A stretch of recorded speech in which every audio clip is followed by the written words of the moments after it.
Hello friends, good morning. मैं अमन राज, आपका अपना चैनल गीता मॉडर्न क्लासेस में फिर से स्वागत करता हूं।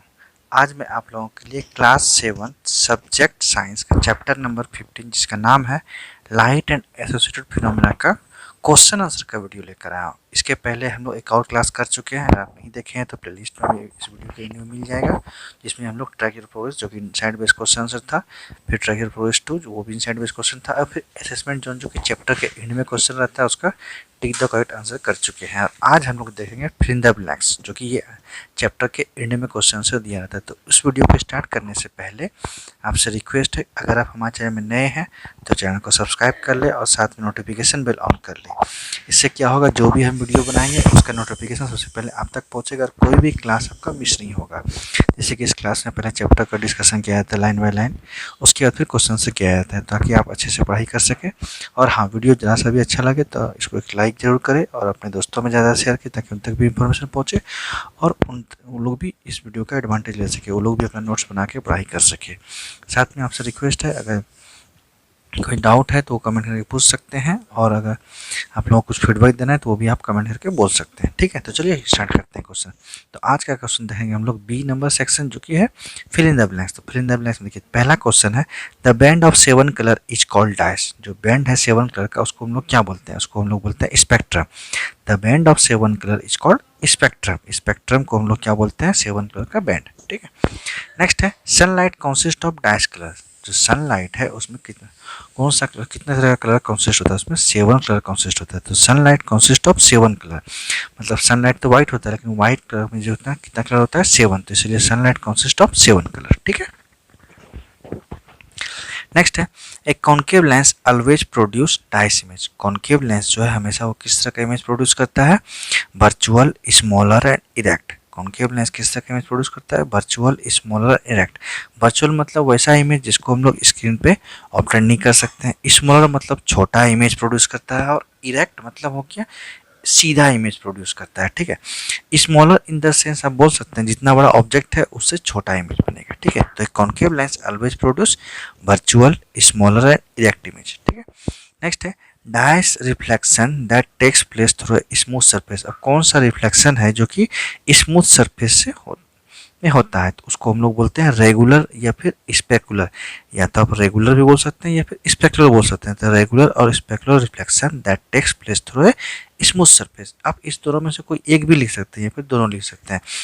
तो इसका आंसर ये भी हो सकता है रेगुलर और स्पेकुलर, या फिर सिंपली रेगुलर या फिर specular reflection takes place through a smooth surface. ठीक है, तो स्मूथ सरफेस में कौन सा रिफ्लेक्शन होता है? रेगुलर या फिर specular. Dash act as screen and is connected to the brain by the optic nerve. अब कौन सा जो है स्क्रीन की तरह से काम करता है और वो कनेक्टेड होता है ब्रेन से किसके थ्रू? ऑप्टिक नर्व के थ्रू। तो इसको बोलते हैं retina. Retina act as screen and is connected to the brain by the optic nerve.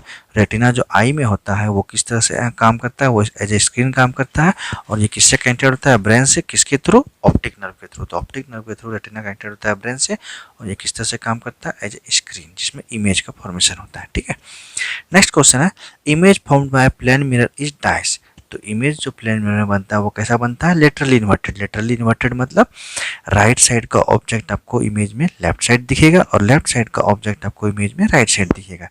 तो image found by plane mirror is laterally inverted. ठीक है, चलिए नेक्स्ट है स्टेट ट्रू और फॉल्स। स्टेट ट्रू और फॉल्स करने से पहले फिल इन द ब्लैंक्स को फिर से देख लेते हैं ताकि कोई भी कंफ्यूजन नहीं रहे। देखिए fill in the blanks one question जो ए क्वेश्चन था वो क्या है? The band of 7 colour is called spectrum. जो 7 कलर का बैंड है उसको हम लोग क्या बोलते हैं? स्पेक्ट्रम बोलते हैं। Sunlight consist of dice colour. तो सनलाइट कंसिस्ट ऑफ 7 कलर। उसके बाद एक concave lens always produce dice image. Concave lens हमेशा किस तरह का इमेज बनाता है? वर्चुअल बनाता है, स्मॉल बनाता है, इरेक्ट इमेज बनाता है। ठीक है, dice reflection that takes place through smooth surface. किस तरह का रिफ्लेक्शन होता है स्मूथ सरफेस पे? उसको बोलते हैं रेगुलर और specular reflection that takes place through smooth surface. ठीक है, dice act as screen and is connected to the brain by the optic nerve. Retina act as screen and is connected to the brain by the optic nerve. ठीक है, retina किस तरह से काम करता है? एज ए स्क्रीन, और किससे कनेक्टेड होता है? ब्रेन से। किसके थ्रू? ऑप्टिक नर्व के थ्रू। ठीक है, image found by plane mirror is dice. तो इमेज जो प्लेन मिरर में बनता है वो किस तरह का बनता है? लेटरली इन्वर्टेड बनता है। ठीक है, चलिए आगे है स्टेट ट्रू और फॉल्स। ट्रू और फॉल्स देखते हैं तो इसमें पहला क्वेश्चन है ए concave mirror mostly produce an inverted image. जो कॉनकेव मिरर है वो मोस्टली किस तरह का इमेज प्रोड्यूस करता है? इन्वर्टेड। इन्वर्टेड मतलब उल्टा इमेज बनाता है। तो ये सही है फिर गलत है? तो कॉनकेव मिरर जो होता है वो किस तरह का इमेज प्रोड्यूस करता है? कॉनकेव मिरर आपका इमेज प्रोड्यूस करता है किस तरह का बताइए? कॉनकेव मिरर जो है वो आपका इन्वर्टेड इमेज ही प्रोड्यूस करता है, ठीक है। तो इसलिए ये क्या हो जाएगा? ट्रू। अब यहाँ पे हमेशा नहीं इन्वर्टेड प्रोड्यूस करता है, कभी कभी वो इरेक्ट भी प्रोड्यूस करता है। जब पोल और फोकस के बीच में रहता है तो कॉनकेव मिरर जो है वो इरेक्ट इमेज प्रोड्यूस करता है, बट मोस्टली केस में क्या होता है? ये इन्वर्टेड इमेज प्रोड्यूस करता है। तो इसीलिए इसमें लिखा हुआ है mostly A concave mirror mostly produce an inverted image. तो ये क्या हो जाएगा? ट्रू, ठीक है। नेक्स्ट है a convex lens usually magnifies image. Convex lens को यूजुअली हम लोग क्या बोलते हैं? मैग्नीफाई इमेज बोलते हैं। क्यों? क्योंकि कॉन्वेक्स लेंस क्या करता है? वो मोस्टली हमेशा इमेज को मैग्नीफाई करता है, मतलब इमेज को जो है ऑब्जेक्ट से बड़ा बनाता है। तो ये क्या हो जाएगा? ट्रू, ठीक है। जो हम लोग देखते हैं इंस्ट्रूमेंट बॉक्स वाला जो लेंस दिया रहता है वो कौन सा ग्लास होता है? वो कॉन्वेक्स लेंस होता है। इसलिए देखते हैं कोई भी लेटर को हम लोग देखते हैं उसमें तो क्या दिखाता है? बड़ा बड़ा दिखाई पड़ता है। तो इसलिए वो क्या करता है? मैग्नीफाई करता है, छोटा इमेज में ऑब्जेक्ट को बड़ा इमेज बनाता है। तो convex lens usually magnified image. तो आंसर हो जाएगा ट्रू। नेक्स्ट है in a convex mirror the size of the image is always small. अब देखिए कॉन्वेक्स मिरर, यहाँ पे लेंस था, लेंस क्या बड़ा करता है, लेकिन कॉन्वेक्स मिरर में क्या होता है? वो उल्टा हो जाता है। आपको तो पता है लेंस से जो होता है मिरर में उल्टा हो जाता है। तो यहाँ convex mirror the size of the image is always small. तो स्मॉल इमेज बनाता है ये कॉन्वेक्स मिरर। तो क्या हो जाएगा आंसर? ट्रू। लेकिन कॉन्वेक्स लेंस बोलेगा तो वो बड़ा इमेज बनाता है। तो इसलिए इस क्वेश्चन का in a convex mirror the size of the image is always small. तो आंसर हो जाएगा ट्रू। नेक्स्ट है a concave lens is used in car headlights. जो कॉन्केव लेंस है उसको हम लोग कहाँ यूज करते हैं? कार हेडलाइट के तौर पे। तो ये क्या सही है फिर गलत है? तो हम लोग ये क्या हो जाएगा? गलत। क्यों? क्योंकि कॉन्केव मिरर जो लेंस जो होता है उसको हम लोग यूज नहीं करते हैं कार के हेडलाइट में। कार के हेडलाइट में हम लोग कौन सा लेंस यूज करते हैं? कॉन्वेक्स लेंस यूज करते हैं। क्यों? क्योंकि उससे क्या होगा? ये जो है लाइट आपका ज़्यादा ब्राइट दिखेगा, ठीक है। इसीलिए हम लोग कॉन्केव लेंस नहीं यूज करके हुए कॉन्वेक्स लेंस का यूज करते हैं कार के हेडलाइट में, ठीक है। तो आंसर ये हो जाएगा false. Concave lens is used in car headlight, ये हो जाएगा फॉल्स। नेक्स्ट है बियॉन्ड 2f, मतलब 2f के आगे convex lens always produce magnified and inverted image. देखिए 2f के अगर बियॉन्ड रहेगा तो कॉन्वेक्स लेंस जो होता है वो क्या मैग्नीफाइड तो इमेज करेगा, मैग्नीफाइड इमेज प्रोड्यूस नहीं करेगा। यहाँ कॉन्वेक्स लेंस का बात हो रहा है। अगर कॉन्केव लेंस रहता तो फिर ये सही होता, बट कॉन्वेक्स लेंस है तो कॉन्वेक्स लेंस में कहीं पर भी ऑब्जेक्ट रहे, कहीं पर भी रहे तो उसका इमेज क्या बनाएगा? छोटा बनाएगा, ठीक है। तो इसलिए क्या हो जाएगा आंसर? फॉल्स। क्यों? क्योंकि यहाँ पे कॉन्वेक्स लेंस का बात किया, कॉन्केव लेंस रहता तो फिर सही हो जाता है। तो beyond 2f convex lens always produce magnified and inverted image. तो आंसर हो जाएगा फॉल्स, ठीक है। एक बार फिर से देख लेते हैं स्टेट ट्रू और false. A concave mirror mostly produce an inverted image. तो कॉन्केव मिरर जो है हमेशा किस तरह का इमेज प्रोड्यूस करता है? Inverted image. तो ये हो जाएगा ट्रू।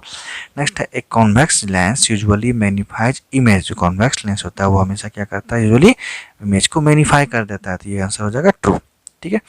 नेक्स्ट है in a convex mirror the size of the image is always small. तो ये हो जाएगा ट्रू। कॉन्वेक्स मिरर में जो साइज होता है इमेज का वो क्या होता है? हमेशा स्मॉल होता है। लेकिन कॉन्केव में क्या होता है? स्मॉल भी होता है, बड़ा भी होता है, ठीक है। वो डिस्टेंस जो ऑब्जेक्ट का है मिरर से कितने दूर पे उस पर डिपेंड करता है, ठीक है। नेक्स्ट क्वेश्चन है a concave lens is used in car headlight. Concave lens को हम लोग यूज करते हैं कार के हेडलाइट में। तो ये हो जाएगा फॉल्स। क्यों? क्योंकि हम लोग कॉन्वेक्स लेंस यूज करते हैं, कॉन्केव लेंस नहीं यूज करते हैं। नेक्स्ट है beyond 2f convex lens always produce magnified and inverted image. 2f के बियॉन्ड अगर कॉन्वेक्स लेंस रहता है उसमें जो इमेज बनेगा वो क्या बनेगा? मैग्नीफाइड और इन्वर्टेड इमेज। देखिए ये भी होगा फॉल्स। क्यों? क्योंकि अगर कॉन्केव लेंस रहता तो फिर सही है, लेकिन अगर कॉन्वेक्स है तो कॉन्वेक्स में क्या होता है? कहीं पर भी हम लोग ऑब्जेक्ट को रखिए उसका इमेज कैसा बनेगा? छोटा ही बनेगा। यही रीजन है कि कॉन्वेक्स लेंस को हम लोग किस में यूज करते हैं? As a rear view mirror में यूज करते हैं। करते हैं इसमें इसमें, ठीक है। तो beyond 2f convex lens always produce magnifier inverted image हो जाएगा फॉल्स, ठीक है। तो आज हम लोग वीडियो को यहीं तक रहने देते हैं। नेक्स्ट क्लास में हम लोग give one words for the following question से करेंगे। तो वीडियो को स्टॉप करने से पहले आपसे रिक्वेस्ट है, अगर आप हमारे चैनल में नए हैं तो चैनल को सब्सक्राइब कर ले और साथ में नोटिफिकेशन बेल ऑन कर ले। और हाँ, वीडियो अच्छा लगे तो एक लाइक जरूर कीजिए और अपने दोस्तों में ज़्यादा शेयर कीजिएगा ताकि उन तक भी इंफॉर्मेशन पहुँचे और वो लोग भी इस वीडियो का लाभ उठा सके। तो फिर मिलते हैं नेक्स्ट क्लास में। और हाँ, आपसे रिक्वेस्ट है कि अगर कोई डाउट है तो वो भी आप लोग कमेंट करके पूछ सकते हैं, और ये फिर कैसा लगा वीडियो ये भी कमेंट करके बता सकते हैं। तो ठीक है, फिर मिलते हैं नेक्स्ट क्लास में। तब तक के लिए अच्छे से पढ़िए और नोट्स बनाइए। Thank you.